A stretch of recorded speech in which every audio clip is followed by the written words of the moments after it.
உங்களிடம் நேரம் இருந்தால் இதை கேளுங்கள். நான் உங்கள் பணித்துறை சங்கர்.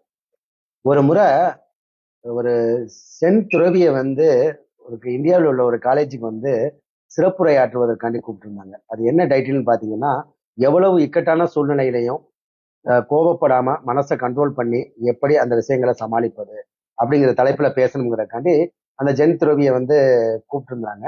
அவரும் அங்கிருந்து ஃபிளைட்ல வந்திருந்தாரு. வந்து இந்தியாவில் வந்து இறங்கிட்டாரு ஏர்போர்ட்ல. இறங்கிட்டு தன்னை அழைத்து போறதுக்காண்டி வாகனம் வரல. அதுக்காண்டி வெயிட் பண்ணிக்கிட்டு இருந்தாரு.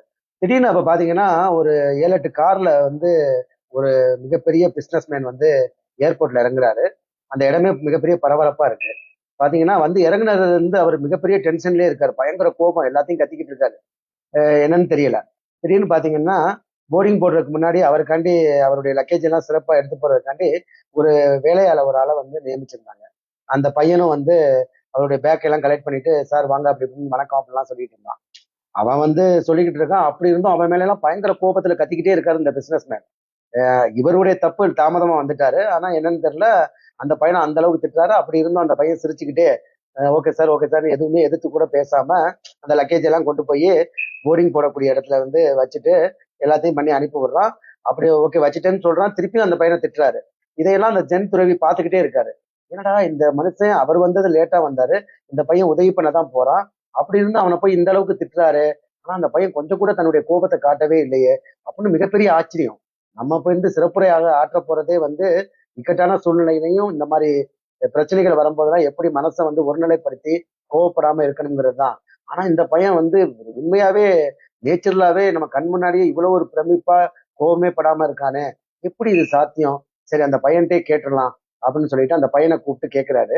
ஏப்பா என்ன அந்த மனுஷன் வந்து இந்த அளவுக்கு உன்னை திட்டுறாரு, அவ்வளவு இதா இருக்காரு, நீ எந்த ஒரு கோபத்தையுமே உன் முகத்துல காட்டவே இல்லை, சிரிச்சுக்கிட்டே அவருக்கு வந்து இவ்வளவு பணிவிட செஞ்சு அவரை அனுப்பி வச்சிருக்கியே, எப்படி இது அப்படின்னு கேட்கிறாரு.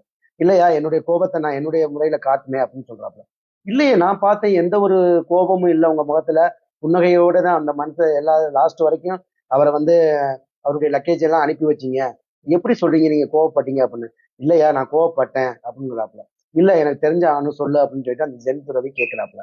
அதுக்கு அந்த பையன் சொன்னா, ஐயா அவர் வந்து பிசினஸ் விஷயமா அமெரிக்காவுக்கு போயிட்டு இருக்காரு, ஆனா அவருடைய லக்கேஜ் வந்து இப்ப சிங்கப்பூருக்கு போய்கிட்டு இருக்கு அப்படின்னு சொன்னாங்க. சோ இது ஒரு நகைச்சுவையாக இருந்தாலுமே நல்லா யோசிச்சு பாருங்க.